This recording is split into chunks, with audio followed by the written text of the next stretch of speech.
Success in SEO, digital marketing, and sales comes from practitioners, not theorists. That is exactly why I invited Nick Hall, a genuine expert who knows how to actually implement AI strategies that drive revenue without the fluff. To execute this at scale, you need unmiss.com. It does far more than just audit. It scans your entire website to find and update obsolete pages with high-quality content.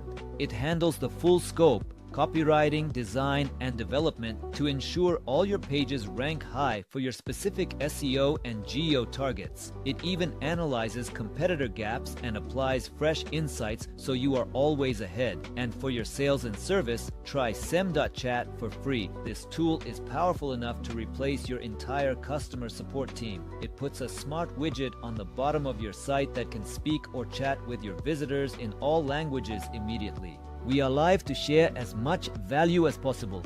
Make sure to consume this episode until the very end, so you can take these insights and beat all your competitors out. Hello, good people. Welcome to our show. Hello, bad people. Welcome to our show. Hello, anyone who want to learn more about sales. Welcome, because today we have a special episode. We are going to discuss more about Amazon, how to get results on the biggest online shop, how you can actually start, how you can grow your positions, how to create content, and many other things with Nick Hall. How are you? What's going on? I'm good. How you doing? I'm doing great. Looking forward to learn more about that. My main focus SEO geo, but I have customers who use different channels, including Amazon, because it's a good channel, real great channel. And I remember when I got the customer request and he asked me, what's going on? I have totally the same products that my competitors have, but my price is lower. But my competitors are in the top. What's going on? So Yeah. why Amazon can show my competitors if you have totally the same products, no difference, but Amazon can rank higher. But when I check out his content and his competitors' content, I found that competitors pay a lot of attention to the quality, to describe the product, to provide high quality photos. He didn't. So that is why Yeah. Amazon is another skill. Nick, before we start, just tell more about yourself, experience, background, and anything that can help our listeners to learn more about you.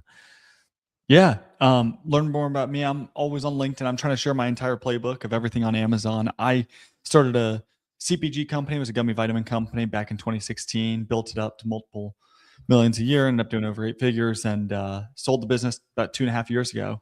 Started helping a bunch of other people on Amazon because I saw just a massive hole and no one was doing it the right way.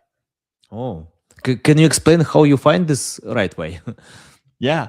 So, I mean, early days for me, we were selling D2C, strictly D2C, building the business up pretty substantially. I meet a buddy of mine who's doing at the time $30 million a year on Amazon. And he was like, dude, you got to be on Amazon. It's almost a cheat code. You just put stuff up and it just starts selling. And, obviously that was, fairly relative, and it's not the exact truth, but we ended up going on later and finding that if you do the right practices, you can scale pretty good. Okay, so let's find out how to use these right practices. So can you tell where I actually start? For example, I have a few customers who have good products, high quality products, but they don't sell on Amazon. They use SEO, paid marketing, many channels, but not Amazon. So if they wanna use this channel, can you tell where to start?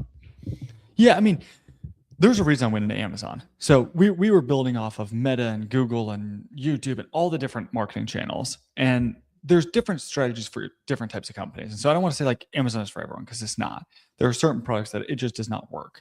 But for those that work, it works really, really well. And so, if you've got a product that can do really well with the Facebook ads, and you want this super long lifetime value, and you're kind of hacking the system and you don't want people to see all your reviews because they're not as good as you show on your website, that may work on your like just meta ads and everything. I've got some buddies that do stuff like that. They're amazing at what they do, but truthfully, the products are not necessarily the best. If you're wanting to build a long lasting business, I always tell people, go look at the biggest companies. A lot of people say, oh, I'm worried about my brand image if I'm on Amazon. I'm like, well, Apple does $5 billion a year on Amazon, and go look at all these other companies out there. and like Vital Proteins, Ollie, Liquid IV, all these multiple hundred or billion-dollar companies, they're all selling on Amazon. So there's got to be something to it, right? Of course, of course. It's a huge market, and I use Amazon a lot now. Yeah. I mean, like it's very simple because it takes like a few clicks. I can trust the system. I can refund and get back all products. So that is why trust is very important. Probably you can save some money and time. I mean, Yeah. like if you search for different locations, but you can't get totally the same service that you can get on Amazon. So basically, in the evening I can order the product and get in the morning. No, even Yeah. at night. I don't know how these guys can So cool. deliver all of that. Yep. Yeah. The best thing with it. Yeah, can you tell about ranking system? I mean, like, on Google, it's very hard, complex system. So you need to have great content, brand awareness, a bunch of links, many things. But how Amazon can work on that? Yeah. I mean, question is pretty much how do you do Amazon? How does the backend system work, right? Yeah. So from an Amazon side, it's a lot different than something like a Google. Fairly similar in the terms of how do people search. But what's cool with Amazon is I always tell people, I'm like, you dig in and understand the A9 algorithm, Amazon's search algorithm behind everything. And it's all about conversion rate and velocity. Those are the two things that really matter. Now, the good thing with Amazon is it's not just for those that like want to do sponsored stuff or just organic. They both feed each other. And it's a circular motion. Amazon wants to make more money. And so the biggest thing from Amazon's standpoint that I look at is obviously like the relevancy of the product.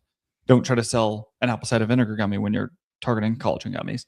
But then also looking at it and seeing like if this converts really highly on a specific product and a specific keyword, let's start investing deeper. Let's now put that into the title, the bullets, the description, through the images, all of those things. And so what I love about the system is it's this snowball effect. So early days, yeah, you put some money into it. And depending on the product or the category or the industry, and maybe more or less. And then as you start to gain this traction, it's just like, whoom, whoom, and you become almost unstoppable unless you stop innovating. Nick, what you can say about reviews? Because I got many requests that many people don't trust these reviews. I don't Yeah. remember the exact number, but probably like 60% of people can become, I don't know, like dubious about all these reviews. Yeah. So, and I know one founder who created the tool that can analyze a lot of reviews. For example, if products have plus 1,000 reviews, it's really tough manually to check out all these reviews. So he Yeah. created the tool and can provide a good reason for Amazon to to remove fake reviews. So, for example, someone can bought the product, put 1-star review, refund it, and it's a real big system. I mean, like manipulation system. So, can you tell about that? Yeah. So, I mean, so Amazon backend, I think it was 2022, maybe it's 2023. They ended up getting sued by the FTC for fake reviews. Now, truthfully, this is not Amazon doing fake reviews. Amazon has a program, it's called Vine, and it allows you to send a certain amount of products out for free to consumers. And it says, verified with Vine or paid for or free from Vine. And so it lets you know on all that stuff. The reality is if you go to a website and like I've looked at the 8 Sleep mattress and I'm like, oh, it's a cooling and heating mattress. I'm like, that could be the coolest thing ever or whatever. I do not ever trust a website's reviews. There's nothing that holds them accountable in any way. And then when you go to others, some of these other like Trustpilots or some of these other ones, you find some funky stuff. You can pay a little bit more and it does some other better things for you and all this other stuff. What I will say is at this point with Amazon, Amazon is really, really tight with reviews. If you're a seller on Amazon, you have got to make sure that you do things within the terms of service. Amazon is for real. Do not go and leave a review even on a competitor product, even if you bought it and you actually did not think it was good. Does not matter. Amazon, I've seen companies getting banned just for leaving a bad review on a competitor product. Not unintentionally or not like in a rude way or anything. It just is how they do it. From a consumer, honestly, it's probably your best system to look at like honest, real reviews. You can still hack reviews on HomeDepot.com and Lowe's, and even Walmart's not as complex as what Amazon is today. So. Yeah, and if you have negative reviews, learn from them how to improve products. I remember Bill Gates said about that. He said, yeah, the biggest asset that you can get about customers to learn from negative reviews. Yeah, that's exactly right. Yeah, because positive reviews. Yeah, it's a pleasure to get positive reviews, but they don't give you some insights what to improve, how to go Yeah. ahead. Nick, Right. let's imagine I'm your customer, new customer, potential customer. So, and I wanna sell a lot on Amazon. You mentioned millions, so let's start like with 1 million. So, for example, I don't know.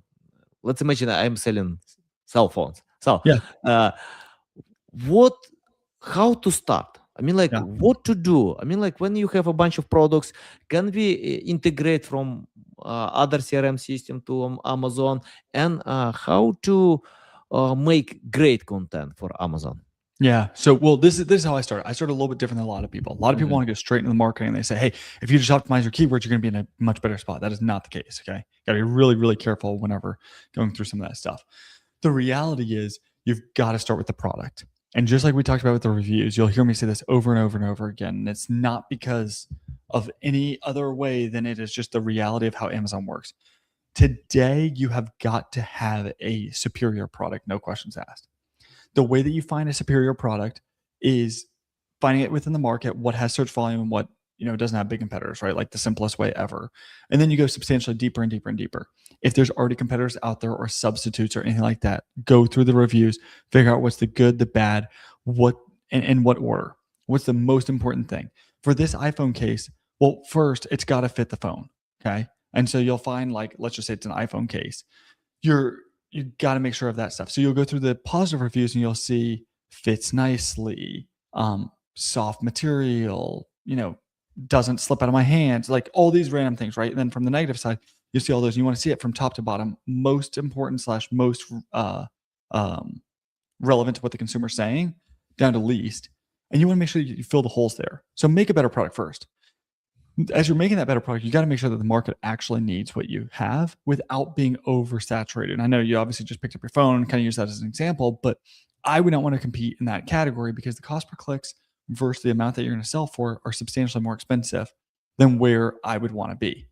And so there's so many competitors. Everyone from China does these. And so it makes it really, really difficult. What we want to find is, I always like finding a niche within. If this is my own money, if I've got investor money, I'm thinking a little bit different. Okay, well, we're going hard on the marketing and all that stuff. If you're doing it with your own money, it's a little bit different. We're not trying to own the market day one. We're trying to get some sales, prove that it makes money, and then go from there. After that, when you look at importance of things on Amazon, relevance to the category and what people are searching is very, very, very important. Make sure that your price is relative to others. So when you look at the pricing, make sure that it is relative in an absolute number. So if their product is $20 and yours is $30, that's not the same.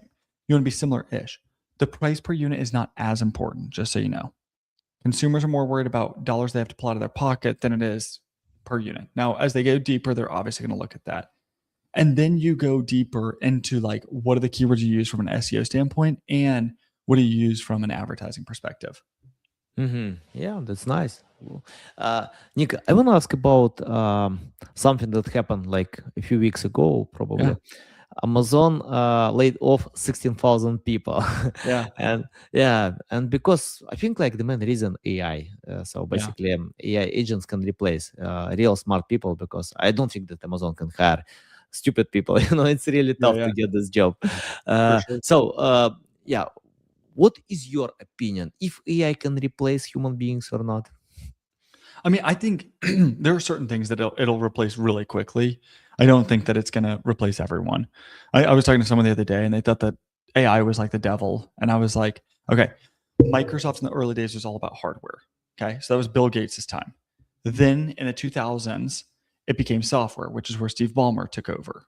And it built all the softwares and tools and all this stuff. I mean, we've been dealing with softwares and tools, and we look at it and let's just be real, we're more efficient, right? From the software that we're using to record this podcast to all the other softwares that we're using on a daily life, it just allows us to do things more efficiently. I look at the exact same thing for AI. Will it take jobs? Of course it will. Will these people never be able to get another job? Well, hopefully they can adjust their skills a little bit and be in a better spot. I do think that a lot of people are using AI as the excuse because, politically or whatever the news is saying, it doesn't sound bad or as bad as, hey, we're just going to let these people go, whatever. I mean, you can look at McKinsey Bain, BCG, McKinsey, all those guys, every year they let go of the bottom 10%. I mean, it's literally a formula. They don't care.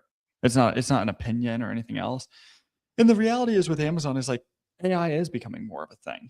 Like when you can have an AI chatbot that does 10 times better than the process that was there, I mean, why not? If we're all Yeah. going to be happier with something like that too.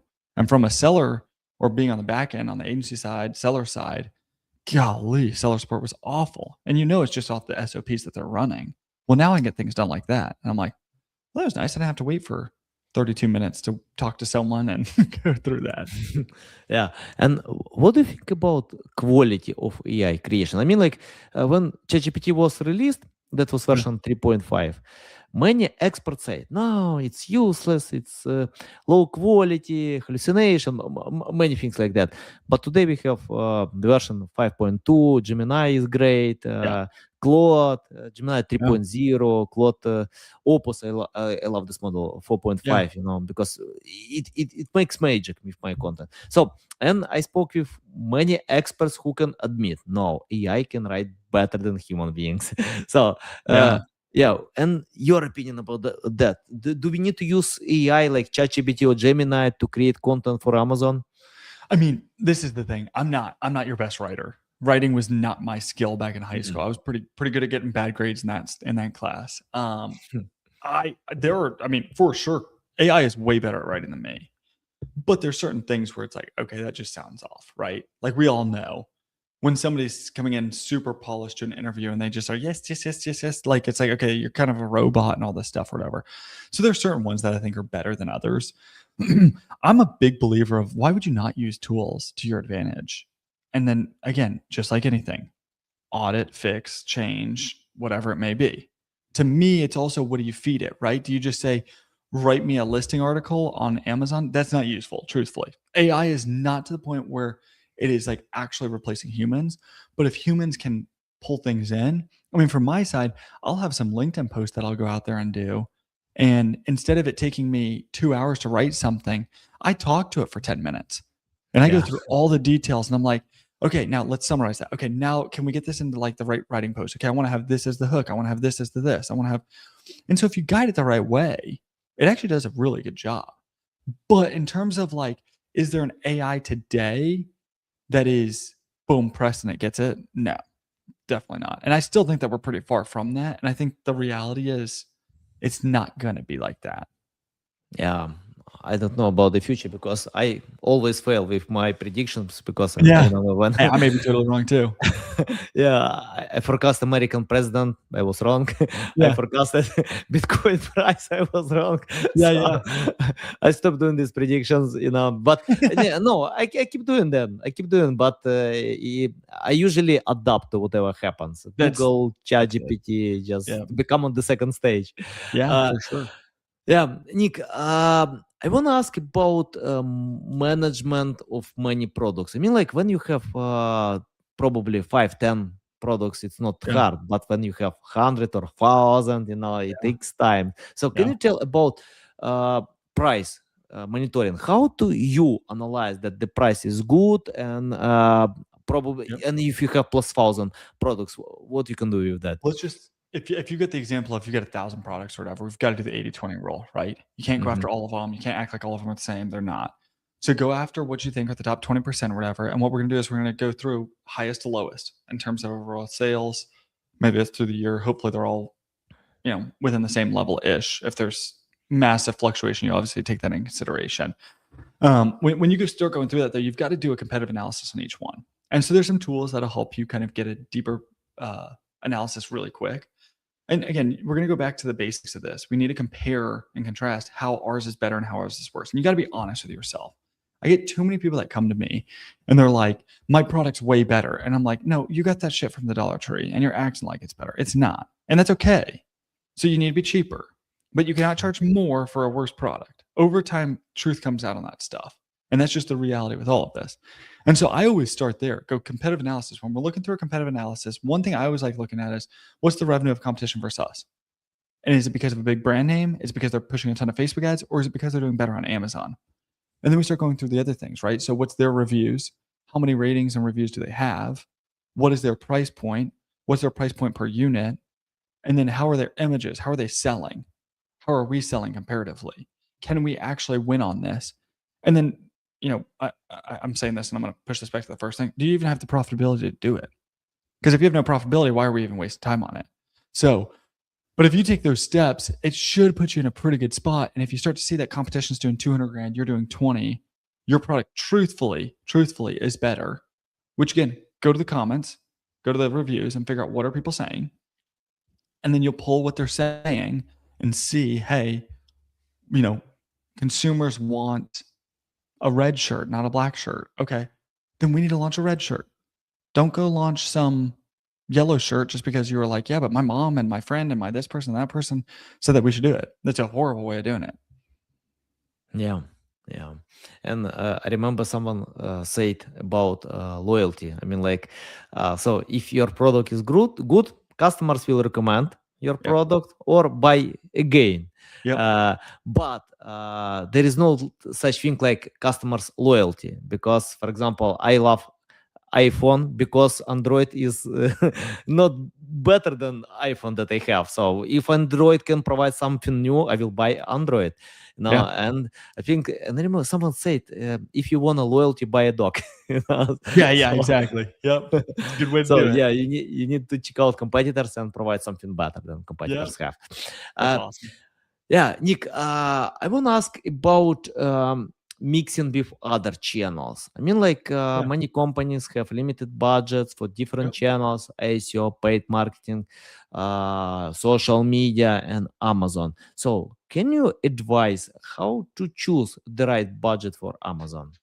Yeah. Well, one, I'm a big believer, and again, this is going to go back to the products, to the industry, to the market, to all of this other stuff above it, right? But when you're in this space, you've got to go either all in or don't go.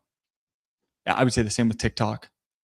Facebook ads, you can dabble in a little bit, put some money in, but like make sure you actually go after this, right? SEO for sure. You're either all in because you got 6 months before you're seeing major results from most people, right? And then at that point, you're like, was it even good? Was it not? Whatever.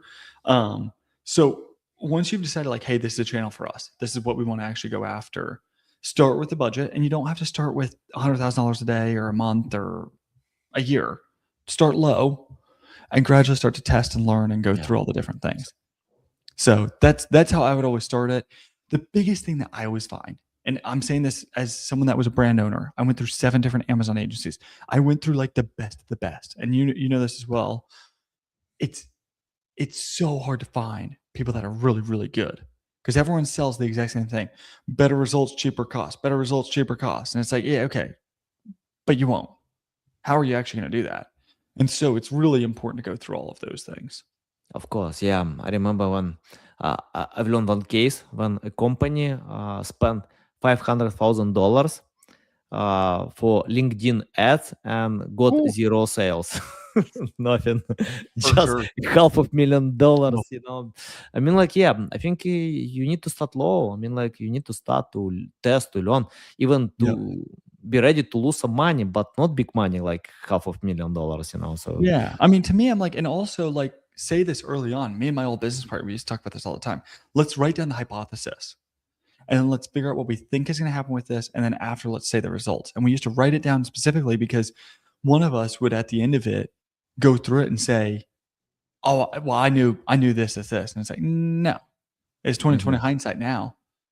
So maybe you sit there and you say, hey, for our size company, we're going to test Amazon. We're going to test these 3 products. There's a little bit of diversity. We're going to do it with a partner that we genuinely believe. We're going to do it for 3 months, 4 months, 6 months, whatever the time frame may be. And after we spend 10 grand, 15 grand, whatever the number is, set it before rather than like, should we stop it? Should we? I don't know. Like that's just not useful at all. yeah. And what do you think about paid ads on Amazon? So is it effective channel, and how much to invest on this channel?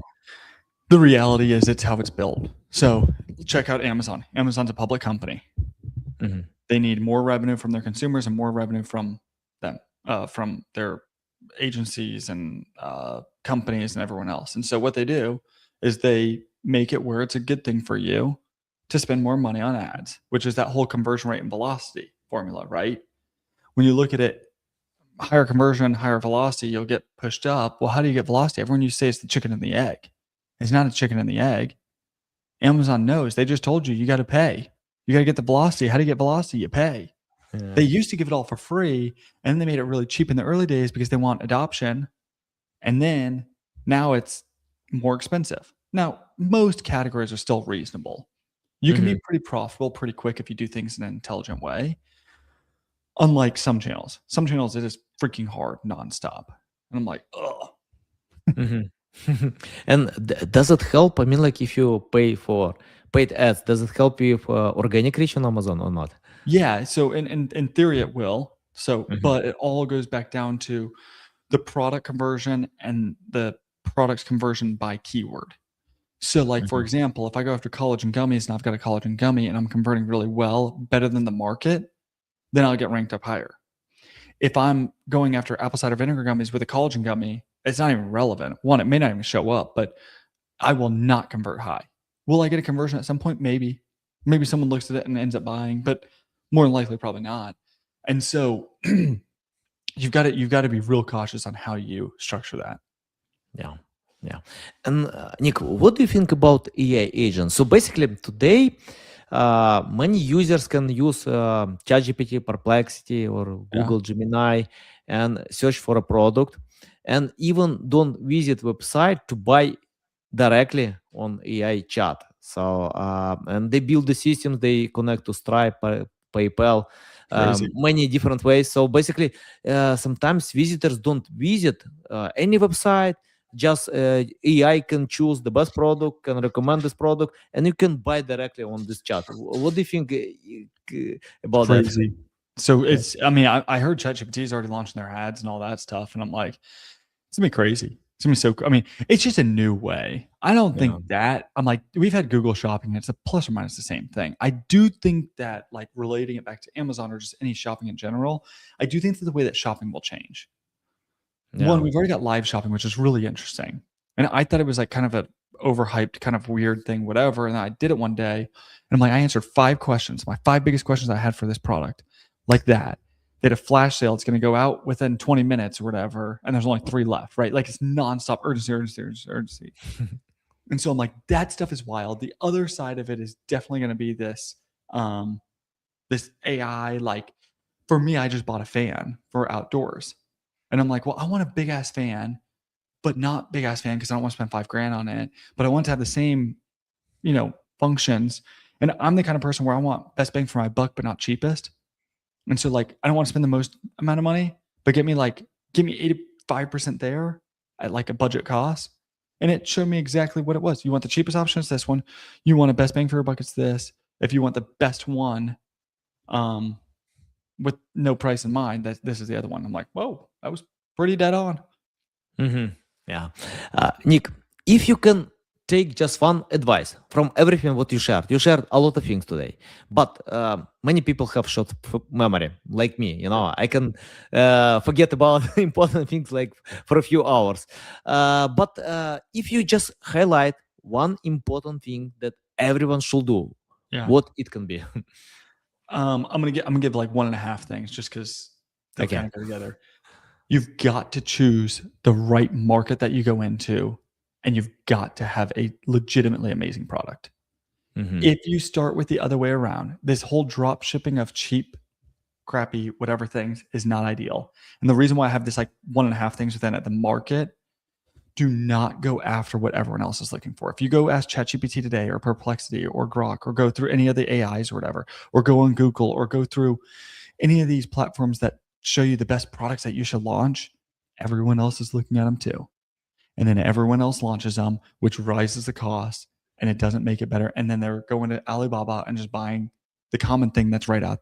Not the way to do it. Innovate a bit, figure out what others are doing wrong, and make a small change to make yours substantially better than competition. Nice. Love it. And my final question, a very important question for my audience, about how to learn about Amazon sales. I mean, like, for example, what I found in my company, we usually get better results with clients who understand SEO. So if they understand the basic foundation, how it works, then we can speak one language. We can communicate Yeah. and create cohesive plans and implement them. Because when you can provide a bunch of solutions and people don't understand why we need to create this content, Yep. don't understand sales funnel, it's tough. It's really tough to get the same results with someone who have these skills. So, Nick, I want to ask you, for example, if you started today from scratch without any experience, skills, nothing, just what your first day in Amazon sales, what will you do in order to learn and hire some experts like you? Gosh, I go try to find the best experts out in the space and just Mhm. learn for the first bit. So, I mean, I'm literally sharing my playbook on LinkedIn and YouTube and everything. It's not necessarily my personality. I don't love posting on LinkedIn or YouTube, but honestly, it's a give back. It's a, hey, there's so many agents out there that are feeding you total BS. And so go follow the people that like are legitimate and like pressure test it a little bit. Does that actually make sense? Does that common sense make sense? Is this aligning with all these other people? I think that would be the biggest thing, and just learn as much, just like you said, the best clients that you work with are ones that have enough of an idea about all the things. They don't need to know the depths of it, but you can have a good conversation. They can challenge you in a good way. I love that. If you get someone that can actually understand that stuff, we always like to teach alongside, because if you can be dangerous in how you look at it, you can help us to become even better. Nice. Yeah, I agree. But I just want to add one thing. Yeah. Whatever you learn, just implement, try, execute, Yeah. fail. Test it. Go. So, guys, if you want to learn more about Amazon, I recommend to follow Nick Hall on LinkedIn. Learn from him, but execute everything what you learn. Probably the best idea is what you like that can work for you. Just try it, and don't forget you can fail. Fail is the part of the process. I love failing. I hate failing, by the way, but I love learning from that. That's Nick, right. thanks a lot for all the valuable bombs. Welcome back anytime to bring more valuable insights. Tell the best way how to keep learning from you, how to reach out to you, how to follow you. Awesome. Yeah. LinkedIn, YouTube, Nick Hall, NIK. Okay, that's cool. Guys, you can find the link in the description below. I recommend to anyone to follow Nick. I personally follow because I know it's very important for me to get new skills. So subscribe to Nick channel. If you want to cooperate with Nick, just let him know that you followed him on this podcast. Okay, guys, love you. See you.